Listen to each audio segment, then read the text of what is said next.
In the 2020s, a pandemic crippled the world. Some panicked, some denied it. These two guys stayed home, drank, and watched movies. These are the Jaymeson tapes. I was thinking about us watching the Poughkeepsie tapes for this episode. Then I found this bag of tapes outside my door. Oh shit. Yeah, and I think that's what we ended up watching instead. Yeah. Yeah. It's crazy that you found mini DV tapes in this day and age in the year of our Lord 2022. That's crazy. I feel like you have to go back in time all the way to 2006, 2007 to get your hands on those. Yeah. What you drinking? Okay, I'm glad you asked. I've said this before on the show. My favorite summer drink is 21st Amendment Brewing's Come Hell or High Watermelon. They, that I discovered yesterday, have a seasonal alternative on that, which is mango. And I cracked it open, and good lord, it is just mango. And it's it tastes like natural mango, not like weird artificial mango flavoring, but they just went full bore with that shit. I don't think it's something I can drink all the time, because I would even say that Mango Cart is a bit more well balanced than this, but still very high quality. Very happy with it. What are you drinking? Before I get into what I'm drinking, I am going to note that you guys all kind of converted me onto the Mango Cart train. Yeah. For as far as summer drinks go, and they released a variety pack that also had like Melon Cart and Guava Cart. Yes. They're all fan-fucking-tastic. They are. It's just like the fucking holy trinity of fruit beers for me, and I love them very dearly.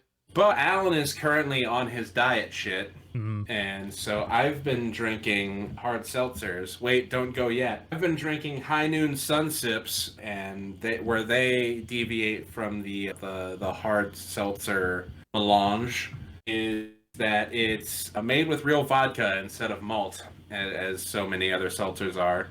So it's just vodka and real juice and sparkling water, and it's 100 calories a can, and I'm on my 6th can of these bad boys, and they are delicious. What's the ABV on those? It's a 4.5. Okay, no, that's not bad either. Again, 100 calories a can. But to get things started, while I was at the liquor store, I also purchased a Old Smoky Tennessee Moonshine shot of apple pie moonshine. So let's fucking sink this shit and get right into it. Woo! Oh, God. Burning. Delicious burning. When I was picking up this Hell or High Mango, whatever the fuck this is called. Hell or High Mango, yeah. I also saw Lafroig, and I was like, oh, God. Yeah, it's been a while. Oh, $45? Nah, never mind. I got bills. I keep seeing like the Old Smoky Moonshine stuff, and I keep being tempted, but I don't know if I'm tempted enough to buy the whole fucking like jar that they sell. Yeah, exactly. If there's a banana one, and like banana and pickles are like two of my favorite things on the planet because I'm a pregnant woman. There is a Old Smoky does a banana moonshine now. A banana cream moonshine. I drink that. I love banana. They also do a pickle moonshine with actual pickles in the jar. You know what's sad? I've never done a pickleback before. Oh, I love a good pickleback. I really want to do one. When you come out, we should do that. Sure. Anyway, this is the Jaymeson tapes, and typically I say we watched a movie. We didn't. No, we watched a feature-length piece of media, technically speaking. Yeah. And spoilers for the rest of these, for my entire opinion of the thing we just watched. I don't think it functions well as a movie. No, do not. I love it, but viewing it as a 1 hour and a half experience does not function coherently as that way. No. You need to do the deep dives and the research. Anyway, I think this is kind of a treat. Yes. I mean, we both seen this. We both know our opinions on it. It should be pretty obvious. Typically, when we do these, at least one of us hasn't seen what we're watching. Usually it's both, but this is something I've seen multiple times. I think this is my third viewing. As we watched the first season of Marble Hornets. Woo! Anyone who knows internet horror at least knows what Marble Hornets is. There have been many Slender Man's series on the interwebs, some of them good, a lot of them terrible. Yeah. But this was the OG. Arguably, nothing else has more concretely solidified Slender Man into the internet's consciousness more than Marble Hornets. Obviously, I'd make the argument that nothing has concretely solidified what internet horror is. yeah, we're going to discuss a lot of tropes. This established said tropes. This influenced an entire genre of video games whose reverberations are still being felt in random shit that gets released on itch.io. There are theatrical releases that have attempted to capture an iota of what Marble Hornets is and have failed hard. Oh, hard. And you can levy honest criticism at Marble Hornets. Absolutely you can. But you can never, ever downplay the influence and just the staggering quality and vision that this has. You really can. It's just it stands as a monolith as far as internet horror is regarded.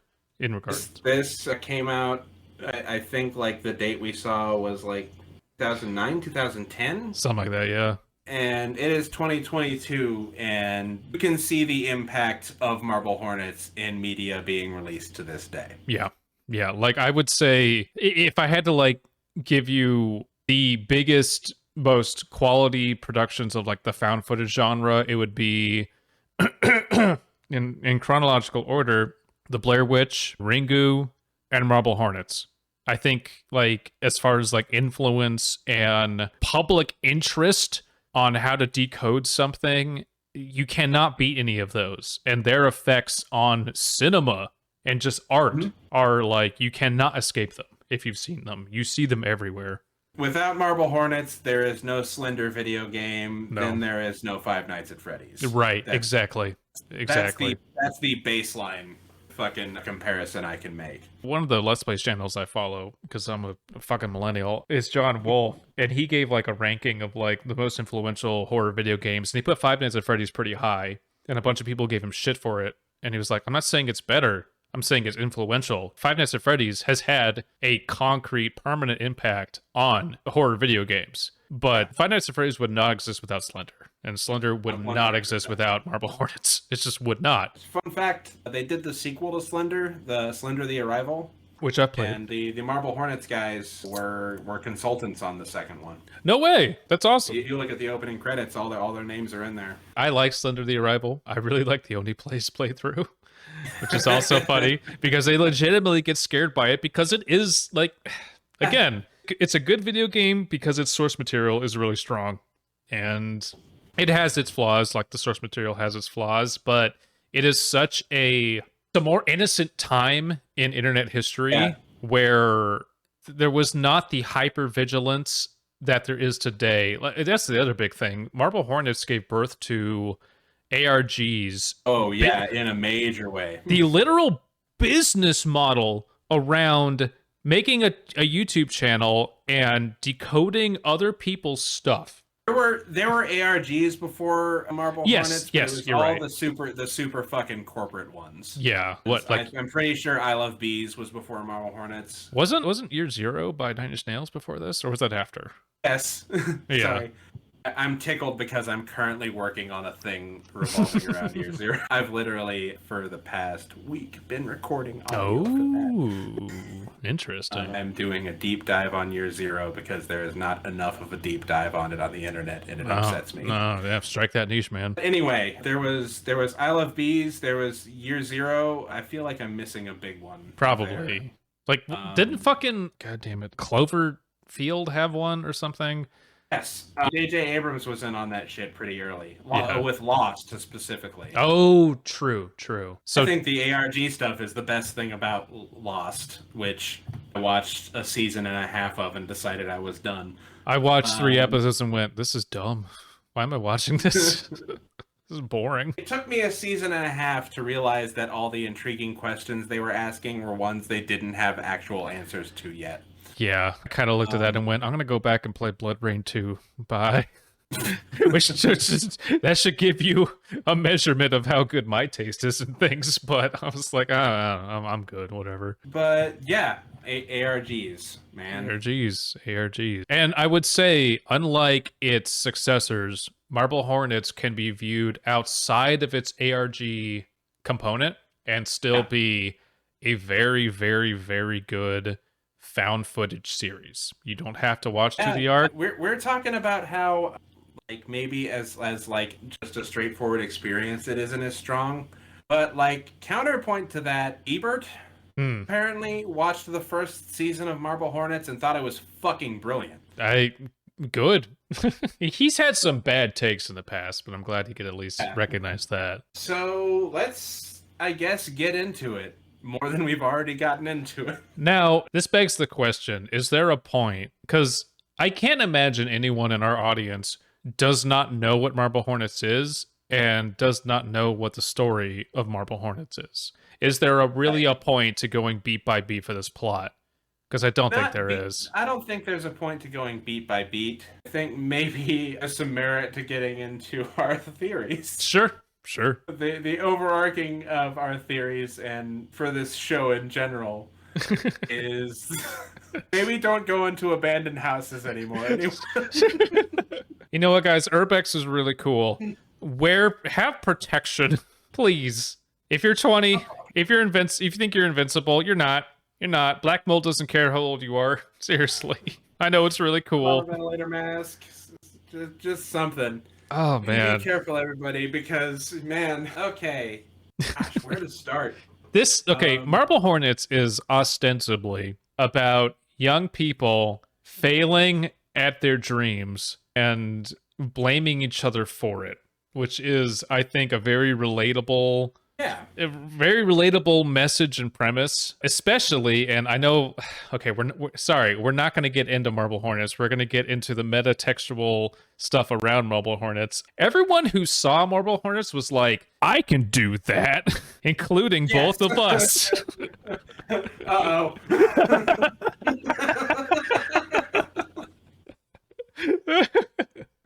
and I'll start with mine because mine's shorter. But I watched Marble Hornets. It was like, I have access to a camera and editing software. Fuck you.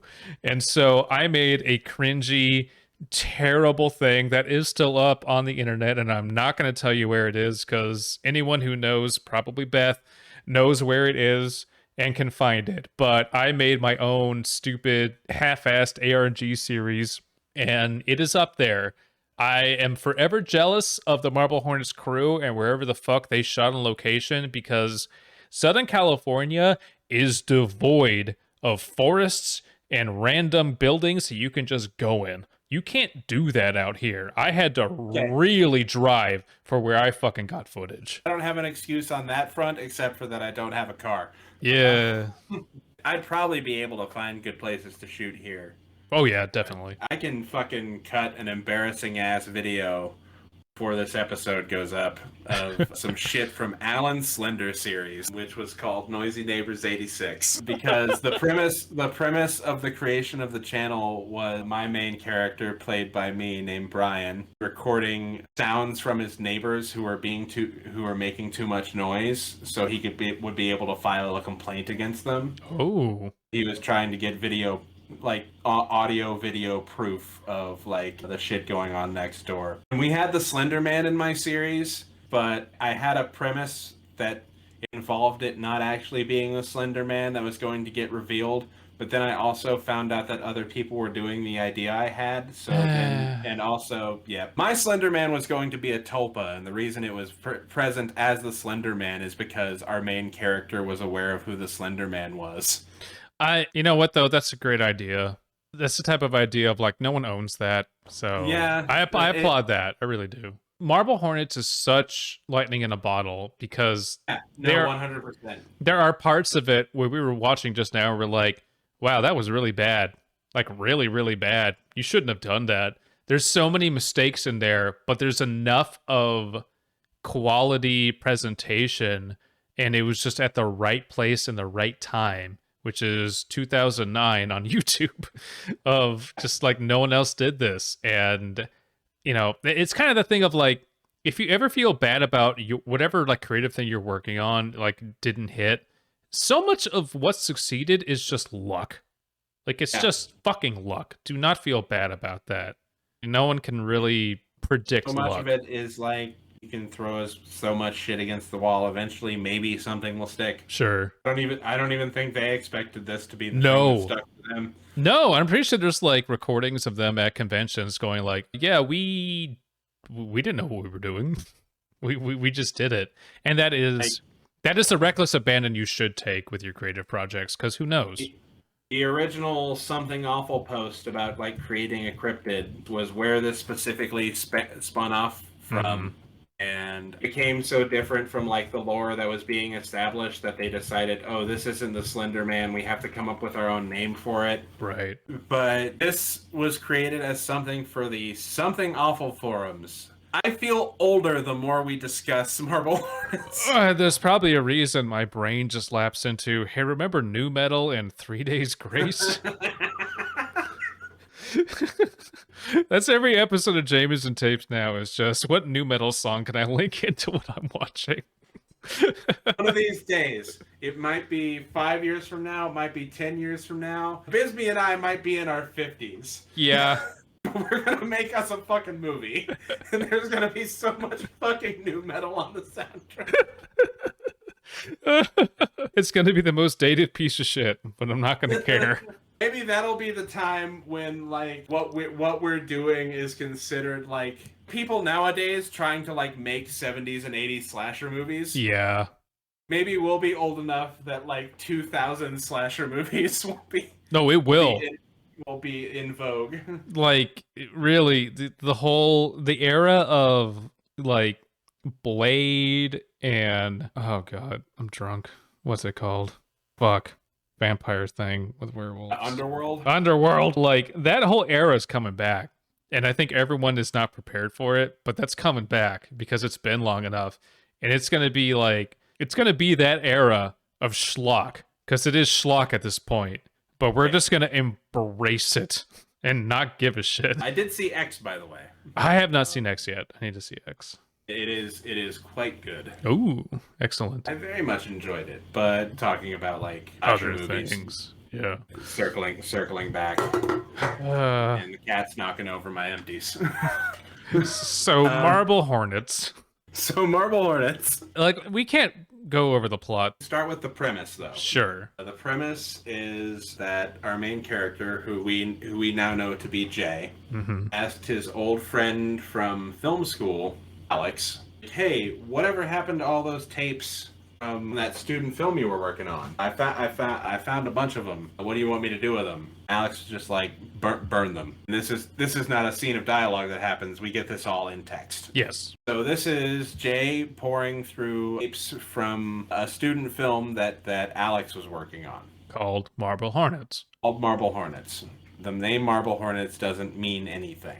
Nope. As Jay pours through these tapes, he finds evidence of spooky stuff happening with not Slender Man, because he is the operator. Basically, there was lore established for the Slender Man that the creators of the Marble Hornets web series didn't want to adhere to. Mm-hmm. They decided he was his own thing, and this is the operator. Which is, it's funny because as much as they tried to do that, everyone on the internet was like, oh my god, Slender Man can interfere with electronics, and Slender Man can teleport, and Slender Man, like, it didn't mean anything. Yeah. Which I'm not holding against anybody. That's just how it happened. The original, like, canon of the Slender Man, where he, like, had, like, crazy-ass tentacles and exclusively stalked, like, children, that's not present in Marble Hornets. And Marble Hornets kind of became the... kind of de facto. The de facto canon. Yeah. For what the Slender Man is.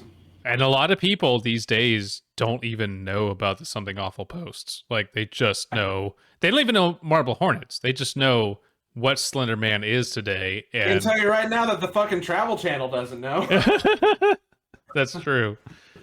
That is true. The Travel Channel is convinced he's 100% a real thing that happens Real people. Oh God boy. damn it. God. So I have cable now. Oh, la-di-da. And man, has watching that channel been an experience.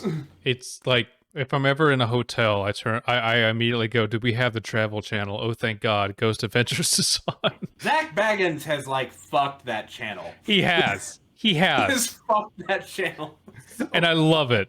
Because it wasn't much beforehand. Like, before Zach Baggins, the Travel Channel was cribs for rich people. And that was it. And then he just came along and was like, fuck that. We're hunting ghosts in random bullshit towns across middle America. It's done to the Travel Channel. 9 times out of 10, when I turn to the Travel Channel, it's liars Yeah. telling a story about a cryptid and some really shitty actors putting on a horror movie that costs $9 Yeah. about what they're talking about. Yeah. The Travel Channel has, like, lost its identity, and it's fucking hilarious. Aside from that, is I haven't watched it specifically, but I am aware that Travel Channel has done episodes of their cryptid bullshit about the Slender Man. Ugh, God. Spoken in the same breath as like Mothman and Bigfoot and all the other well-known cryptids. Nope. We all birthed Slender Man out of our mind vaginas, and now Now it's real. now it's real. So yeah, the bulk of the series is our protagonist, who we very rarely see on camera because most of what he does is just looking at footage. Yep. So it's Jay looking through footage of the filming of this student film and realizing that some weird shit's going on, man. Yep. And that's the bulk of season 1, but also as it continues on, Jay takes a more active role in the series in trying to investigate and goes to a house and steals things. Goes to a house multiple times. Goes to a house multiple times and steals things. He just wanders around and gets tackled and then goes back after that. Look, there's flaws here, but it's not But important. yeah, multiple flaws. I'm willing to say that Jay being a dumbass is not a flaw of the series. Well, like, that's kind of like it's almost like this series is taking people's flaws and amplifying them. Alex is an asshole. Jay is an idiot. Tim's just out of it most of the time. Kind of aloof and mysterious. Yeah. That's not a bad thing by any stretch of the imagination. A lot of it is to cover up like why they do the stupid shit that they do, and they do a lot of stupid shit. But they are student filmmakers in their 20s. They're dumb. I can speak from personal experience on this. Yeah, no, I was a dumbass in my 20s. It's almost bulletproof as far as like, why would some dumbass kid do? Oh, it's a dumbass kid. Right. Okay. And there are several shots throughout this season 1 that I think are as effective of horror as you can do in the like late 2000s with zero budget. So this is a series that is made on an inferior camera, on an inferior media storage device, and really utilizes that to its fullest extent. It is lo-fi, it is glitchy, it is often like filters are used to obscure details in the pursuit of making things difficult to make out. That is the best thing to do in horror. Like, if you show your monster, you can't do it very in plain view because then the scare goes away. So you have to keep it as a threat. And in this series, everything is a threat. Just looking, like, there are scenes where there's just actors acting in a scene and you're constantly scanning the background going, where's Slender Man? Or the operator? What's he doing? Like, you start to turn into an investigator going like frame by frame, what is happening? Where is everything? And that is like, I think this series' biggest strength is just making you question what you're seeing. Very few movies can even achieve that these days of like, I am hyper vigilant of what is going to happen next. And that will forever be Marble Hornets' strongest legacy of just, you are on edge going, what is going to happen? In the 90s, there was a wrestling company called Extreme Championship Wrestling, or ECW, and their owner slash promoter was a dude named Paul Heyman. And what Paul Heyman realized, because this was an independent wrestling promotion early on, was accentuate the positives and don't even address the negatives. They didn't have the budget for like fancy cameras or pyro, so fuck it, why go there? We have great wrestling talent, we have all of that. that's what needs to be pushed forward. And in this case, you've got, like no budget for any sort of creature effect or anything like that. So we just show it in glimpses, and that makes it all the more effective that we only see it in glimpses. And we're filming with like shitty equipment. That's fine. The shitty equipment is part of the story. And also there's all this distortion and all this audio distortion and video distortion. Okay, so God, I'm fucking old. This came out a while ago, and back in the day, distorting audio was a scary thing. Nowadays, distorting audio is done entirely for comedic effect. So it is hard not to hear the actor just go, "Yeah, I think we need to call the fire department," and not burst out laughing, which is nothing against the show. It's just how things have aged. But yeah, I think it speaks to the effectiveness of this, and I think there are things to take away from Marble Hornets. A lot of people took the wrong things away from Marble Hornets in attempting to pursue their own horrific endeavors. Yeah. But I think one of the positive things, I said, accentuate the positives, don't even address your negatives. Yeah. Because those negatives are going to be there if you're like filming on your camera phone or any shit like that. Have that play into the realism. Not to mention, like, I remember when the first Lord of the Rings movie came out from Peter Jackson, there was like an interview done where someone came up with all like the inconsistencies and the mistakes and like had them on set for like the interview. And it's like, do you know there's a fucking like tractor in the background of when they're running through the cornfield and shit? Like, you could have $80 billion behind your production. You're gonna make a mistake and someone's gonna find it. It does not matter how professional you are. So the fact that Marble Hornets is riddled with mistakes and questionable choices, but all of that is baked into the fact that these are a bunch of failed student film actors, it's kind of genius. Of just like anything, you could explain everything away of like, well, they don't know what they're doing. And they didn't know, with these uploads, they don't know what they're doing.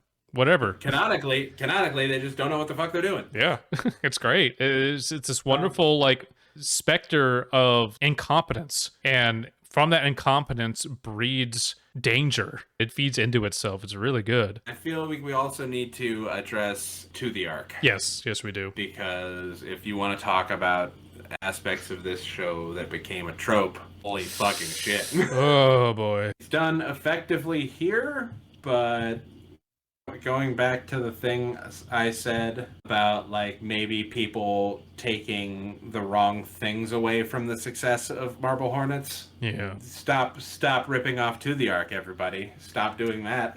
When I did my initial run of Marble Hornets, I just completely ignored To the Ark because I felt it was a distraction. I also purely personally, I hate puzzles. Because my job is unraveling people's puzzles and fixing it for them. So when I want to consume media and be entertained, that's the last thing I want to do. Same goes for like video games.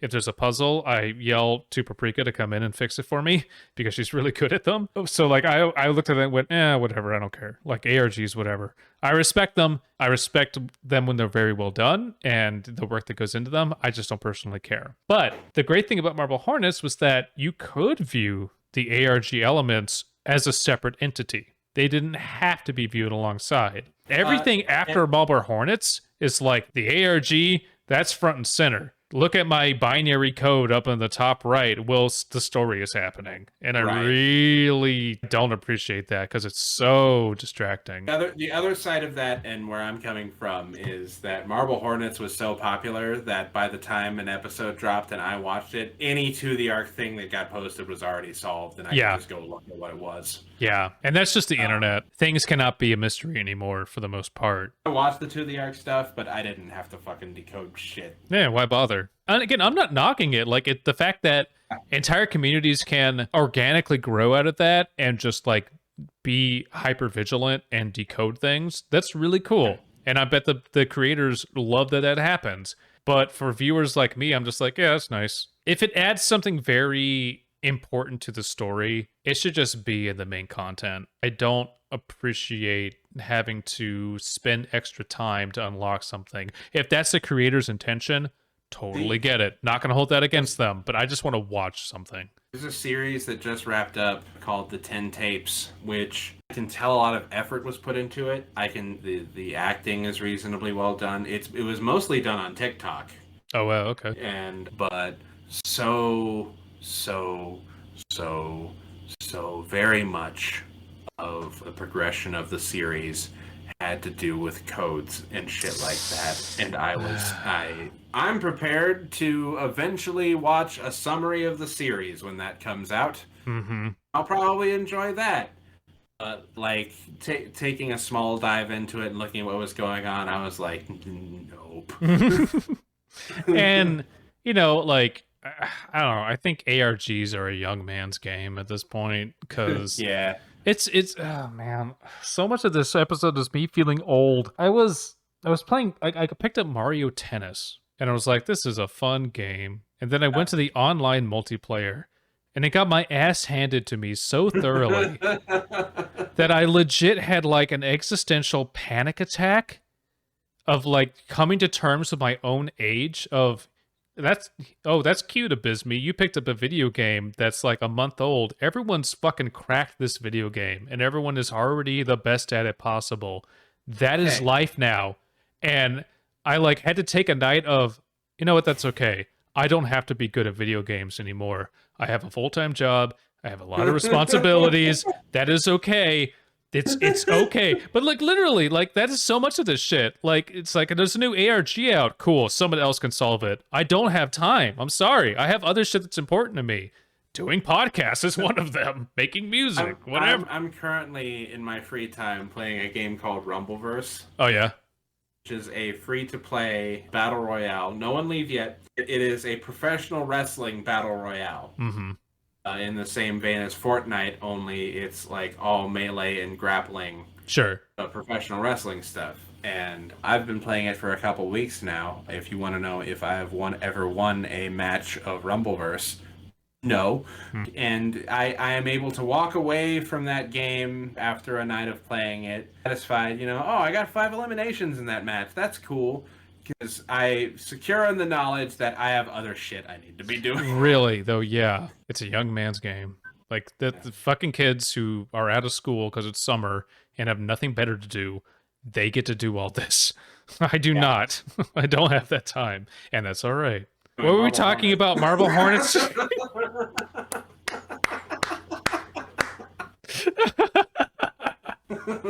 Look, okay, we said from the beginning this was not going to be beat for beat. This half this episode's about Marble Hornets. Half this episode is the fact that we're looking back in time. We're looking back in time at an age where like the internet still had maybe a smidgen of innocence left. You were talking about the idea that Alex was filming himself constantly was a weird thing back then. Like, why would you do that? What an invasion of privacy. How vain. There's constant questioning on behalf of Jay. It's like, it's so strange that Alex just keeps filming himself all the time. And god damn, we live in the era where we all have cameras on us all the time. Yeah. I'm 34 years old and I have a TikTok account. And the only reason I don't is because I have 2 friends who constantly feed me all the best TikToks, so I never have to make an account. But like, I legitimately had to take I quit Twitter, for anyone who doesn't know. Like, my account's still up there. I just don't do anything on it because I got overloaded on social media because it's just that bad for me. And this idea of constantly filming yourself it's accepted now. Back in 2009, when Marble Hornets was released, that was a strange thing. Yeah, people were uploading videos, but no one had a camera trained on them all the time. I think I made the joke while we were watching, like if Marble Hornets existed today, Alex would just have a constant Twitch stream going. And there'd be like a bunch of Zoomer lingo, and Tim would be taking fat rips off of his vape, and oh my god, like HelloFresh would like work into there somehow as a sponsorship. I guess that's one of the things that makes Marble Hornets special is you can't do this again. It is of its time in a good way. Mm-hmm. Like Blair Witch, you can't do that again. We just, we're all too mature as far as awareness of the internet, awareness of things. If someone like came out with a movie trailer and said like this is based on real events, someone within 5 minutes would be able to debunk it. You just can't do that. So being able to look back on this and just remember a time of this was all brand new. No one knew what was going on, and the guerrilla fashion in which entries were released. We mentioned like viewing this as an hour and a half movie does not really work. Like if you've seen it before, like we have, it's fine. We know what to look for. I remember a time in my life where I'd get notifications that like Marble Hornets had uploaded, and it was the most fucking exciting thing to happen that day. It's amazing. And maybe a year after this, a whole industry on YouTube came about of like examining and explaining ARGs, which is still going on today, of course, but the magic for me, and I think probably for a lot of people, is very much gone. Of there's a new ARG out. Well, yeah, because there's like a textbook out there of how to do ARGs. We know where they're posted. We know where, like, what subreddits to follow. There's an entire infrastructure devoted to ARGs, and that's kind of flies in the face of a mysterious internet mystery popping up. Like, you just don't have those anymore. Briefly talk about the back rooms. Oh, fuck. Okay. Started with a very intriguing video God that was damn really it. well done, and now there's all this lore. No, stop. I've said this in so many places online of like the backrooms is a great idea. The minute someone made a fucking SCP wiki about it, like, no, stop. Why? Yep. Why? Wait, we're done. It's fine. It was a cool video. We could just walk away. It was such a good premise too, because being caught in a stuffy, artificial environment, a lot of people can connect to. And it was capitalizing on like kind of the whole like liminal spaces thing going on Twitter at the time too. That too. Like for me, it was always reminiscent of the fact that my mom would used to take me to work for Take Your Child to Work Day, and she used to work in like a gigantic fucking office with cubicles and people I didn't know, and I couldn't leave this room. I couldn't leave this floor. And it was just like just rows and rows of gray cubicles of people working on all what might as well have been the same shit. Like that's just being trapped in a space. And I'm like, that's perfect. And the backrooms encapsulates that. And then they're like, but also these cryptids come out of the walls, and it's like, why? God damn it! What the fuck does that have to do with anything? Like, just leave this idea and make a new one. Why does everything have to be? I legit had this feeling like recently, as without giving away where I work, the place where I work is part of a huge series of buildings. Yeah, a campus. And I was in a position where I was working 2 shifts. And there was an 8-hour gap between my 2 shifts, and I was like, well, I don't want to pay to like take a lift home and come back here after 8 hours. I'm gonna bring a change of clothes and find a place to stay here overnight. This huge ass building, and I did. But like late night navigating like an office building that is immense had me feeling a certain way, and that's that. Hey, backrooms, that was your strength. Yeah. Not fucking scribble monsters. I can't like one of the main themes of the backrooms was isolation, and then someone goes, yeah, but what if it was filled with shit that completely no. Did you not understand the original appeal? Like whatever, and that's just what the internet does. Something cool will come out next, and it'll be driven into the ground. That's just how these things go. What were we talking about? Marble Hornets. Oh, right, Marble Hornets. But again, like we joke, but that's the point, is Marble Hornets is so influential on internet horror. The whole lo-fi aspect of the backrooms you could trace back to Marble Hornets if you really want to. The idea that something around the corner is going to be this thing that's going to fuck with your ability to comprehend reality. That goes back to Marble Hornets. It's all this very, very obvious and blatant through line. It's always interesting to look back at this and then look at other Slender Man content that came after it, because it all mostly pales in comparison. I will give a shout out to Everyman Hybrid. I like the Everyman Hybrid a lot. I respect that series a lot. I could not keep up with it. It just got too meta. And again, that's me. That's totally my preference. I just, I was like, okay, whatever. I like thinking about it. That's literally the only one I want to shout out now. Oh man, I remember I watched a bit of 12 Tribes and I was just like, this is just wanking over your filter effects in Adobe. Yeah. Okay, cool. Yeah, that's right. Marble Hornets and Everyman Hybrid are pretty much where I'd cut it off. Yeah, Slender the Arrival is great. Other than that, like, the Slender Man movie sucks, of course. And if you're playing Slender the Arrival, you don't need to play the first one. No, because it's in there. It's that and more. Oh yeah, no, the entire idea of like finding the 8 pages, that to this day is the template for video games of find the thing before thing, hunts you to death. Like what a simple concept, but I think entry 2 or something in Marble Hornets, like that's where the 8 pages came from, right here. Running around a forest and Slenderman stalking you. In this first season, you see the actual pages. You see their Slenderman special effect, which is fine. It's fine for what it is.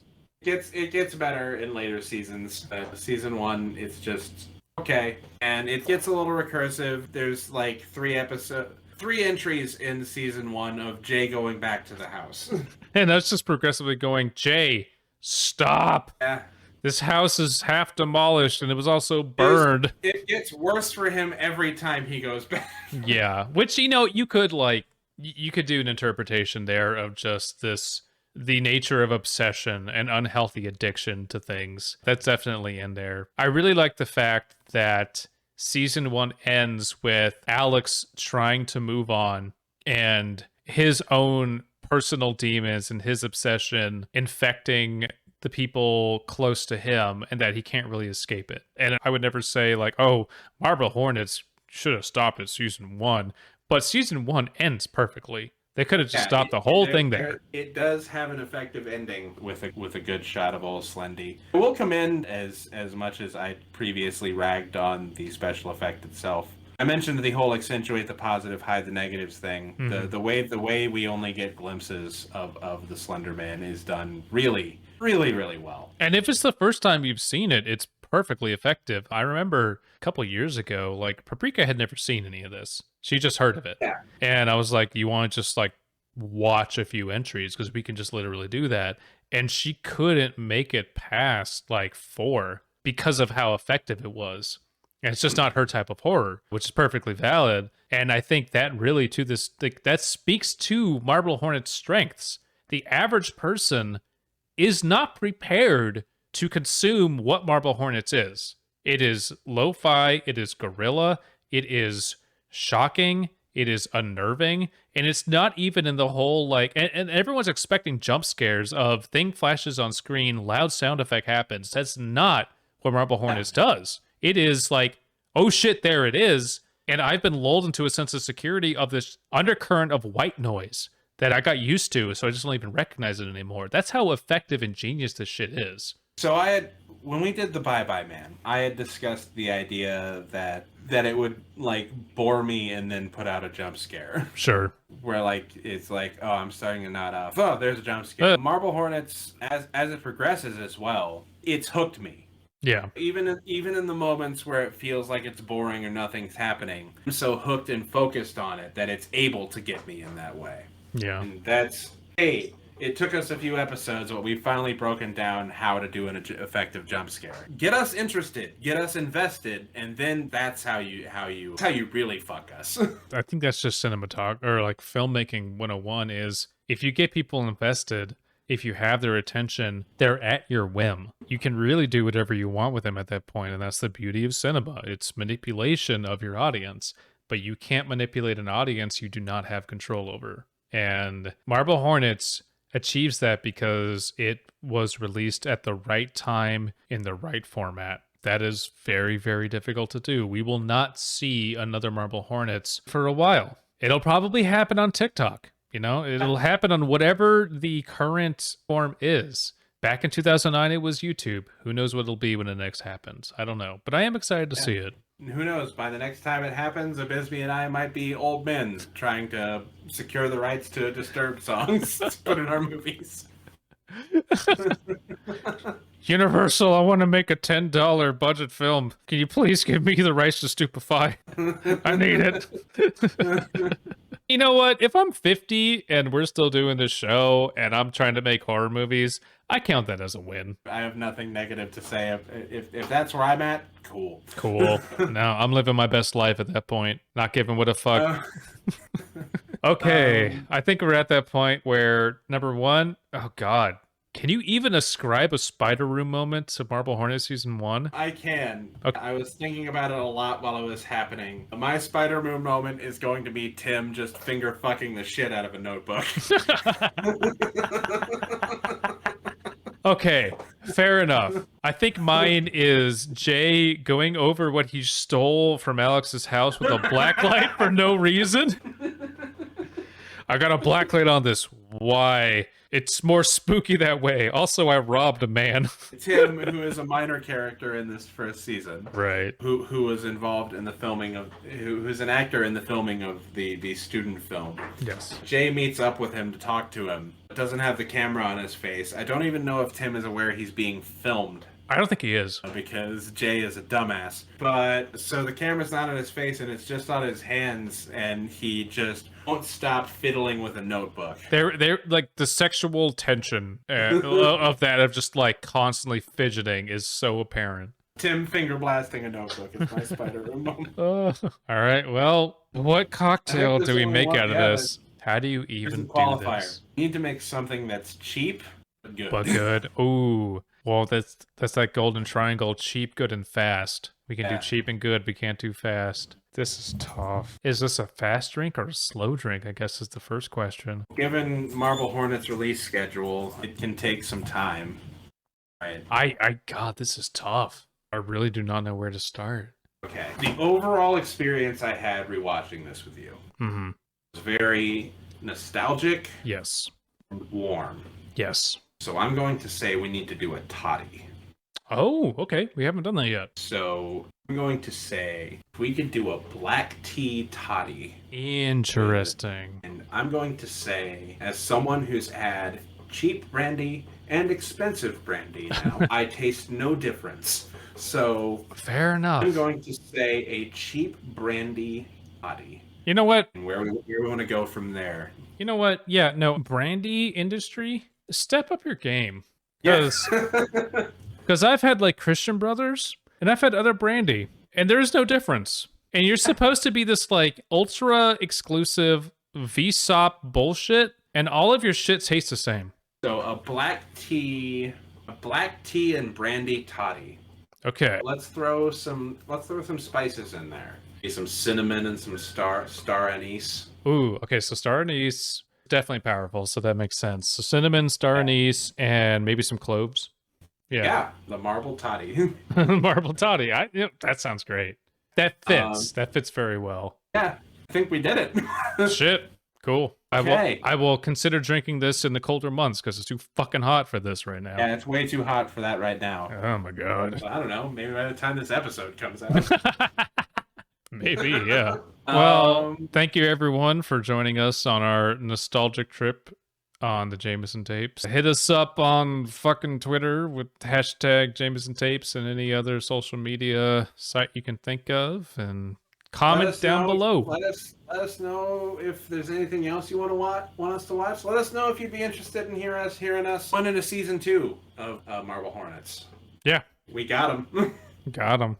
Be prepared for us to be more critical, because I have some thoughts as the series progresses. Things get more intense and more vulnerabilities are exposed for sure. Yes. Which is just naturally how that will progress. But I'm very happy that we could look at season 1 in a kind of its own little encapsulation, because it's very good on its own, and I'm happy that it holds up. It really does. Yeah. I am going to say that was my question, having not seen it in a few years now. It holds up in my opinion. It does. I wish we could have seen maybe just not viewed as a movie.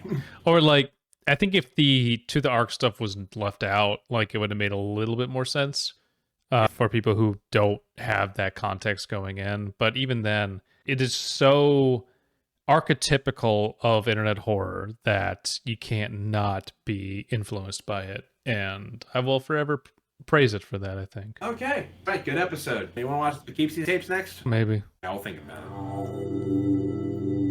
The Jaymeson Tapes is hosted and created by Alan Cheney and Abysmii. If you have a movie suggestion for the podcast, please leave a comment, message us on the Creative Horror Discord, or tweet at Creative Horror with the hashtag Jaymeson Tapes.